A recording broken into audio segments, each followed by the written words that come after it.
શું વડોદરાના નાગરિકોને ચોમાસામાં ડૂબાડી દેવાનું તંત્રનું આયોજન છે? છાણી વિસ્તારમાંથી પાદરા તરફ જતી નર્મદાની મુખ્ય બ્રાન્ચ કેનાલમાં ઠેર ઠેર કાળમુખા ગાબડા પડ્યા છે અને સિમેન્ટના પોપડા ઉખડી રહ્યા છે. આક્ષેપ સીધો છે કે તંત્રની ઘોર લાપરવાહીને કારણે TP13 જેવા મોટા રહેણાંક વિસ્તારમાં ગમે ત્યારે પાણી ઘૂસી જવાનો અને કેનાલ ઓવરફ્લો થવાનો ભયાનક ખતરો તોડાઈ રહ્યો છે.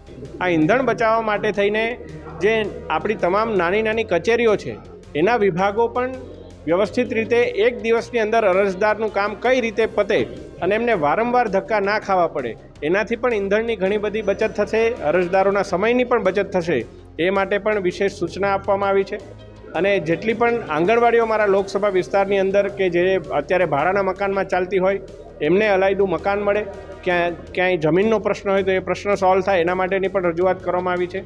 આપના દ્વારા જે પ્રશ્ન બે પૂછવામાં આવ્યા છે, ખાસ કરીને કેનાલની મરમ્મત હોય કે ડેમનો જે પ્રશ્ન હોય એના માટે થઈને કલેક્ટરશ્રીને મેં અને ધારાસભ્યશ્રીએ સૂચન કર્યું છે અને ખાસ કરીને કલેક્ટરશ્રીએ સ્પષ્ટપણે સૂચના પણ આપી છે કે ચોમાસા પહેલાં એની સમીક્ષા પણ થાય, જે કોઈ જવાબદાર વ્યક્તિ હોય એના ઉપર પેનલ્ટી પણ લગાવવામાં આવે અને જે કોઈ એનો રિપોર્ટ પણ આપેલો હોય, માની લો કે જે ફિટનેસ રિપોર્ટ આપવામાં આવેલો હોય અને ફિટનેસ રિપોર્ટની અંદર પણ કોઈ પ્રકારની ગેરરીતિ હોય તો એના ઉપર પણ કાર્યવાહી કરવામાં આવે, એ બાબતે પણ સ્પષ્ટ સૂચના આપવામાં આવી છે. ગંભીર આક્ષેપો તો એ છે કે જ્યારે જનતાનો જીવ જોખમમાં છે ત્યારે અધિકારીઓ ફંડ નથી તેવા પોલા બહાના હેઠળ પોતાની જવાબદારીમાંથી હાથ ઊંચા કરી રહ્યા છે. વહીવટી તંત્રની આ નિર્ભરતા અને વડોદરાના સાંસદ હેમાંગ જોશી સખત આક્રોશ સાથે મેદાને આવ્યા છે. તેમણે સ્પષ્ટ ચીમકી આપી છે કે અધિકારીઓની આવી બહાનાબાજી હવે નહીં ચલાવી લેવાય. સમગ્ર મામલે કલેક્ટરનું ધ્યાન દોરીને કેનાલનો જૂનો ફિટનેસ રિપોર્ટ અને હાલની સ્થિતિનો અહેવાલ માંગવામાં આવ્યો છે.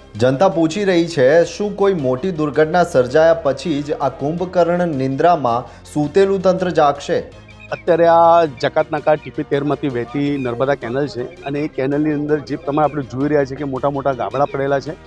આ વાત માટે ઘણા સમયથી આ ગાબડા છે. આ વાત માટે અવારનવાર અમે લાગતા વળતા અધિકારીઓને ફરિયાદો પણ કરેલી છે, એમને ફોન પર લેખિત જાણ પણ કરેલી છે, પણ ખબર નહીં તંત્ર કેમ જાગતું નથી. અત્યારે એ વાત દુઃખથી કહેવી પડે કે જ્યારે આ કેનલ TP13માંથી રેસિડન્સ વિસ્તારમાંથી વહેતી હોય, જો કદાચ આ રીતે ગાબડા પડે ને જો આ કેનલની અંદર પાણીનું ભારણ વધારે તો લોકોના ઘરોની અંદર પાણી ઘૂસી શકે છે.